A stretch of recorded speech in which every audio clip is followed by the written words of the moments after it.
Apparently, not all the women who went to work during World War II looked like Rosie the Riveter. In fact, I hear there was one who could take your breath away. Sort of hyperventilate a little bit. That pretty? Oh, that pretty. I said at the time, I said, she is the prettiest girl I think I ever saw. 83-year-old Ralph Dial was just 19 at the time.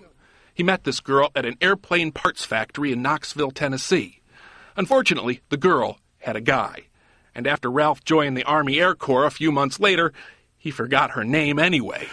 And I thought, well, it'll come to me. But over a period of time, I kept thinking of it. It never did come back. Never did. Never did. Good thing, actually, because Ralph met Jean. They had 3 kids and 53 glorious years together. Ralph says it was such a great marriage that when Jean died in 2002, he went into a major funk. His daughters pushed and pleaded with him to go out and meet people. I just didn't feel like getting involved in any personal relationships. I didn't know anybody to get involved with. And that's when, out of nowhere, I was cruising along just about like I am right now, and just all of a sudden my eyes just opened wide awake. Wide awake. Her name's Venida Anderson. Venida Anderson. After 60 years, he'd finally remembered it. And here's where this story gets a little Twilight Zone-ish.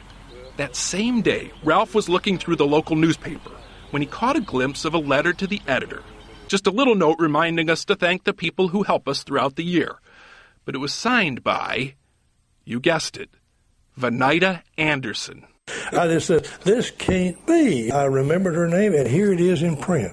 This just is so outlandishly fantastic. It just can't be. Venida had just recently moved back to Knoxville. She remembered him just fine. Hi, sweetie. I didn't know that he fell in love with me. She didn't know that for 60 years. Venida was widowed, too, and a little bit lonely herself. So, to make a long story short, for the past 4 years, they've been getting together every weekend. he was just a wonderful person and so kind. This weekend, they plan to go to church together, where Ralph will be reminded of her name one last time, when the preacher says, "Will you, Venida, take this man?" All Ralph's got to remember now is, "I do," and his anniversary.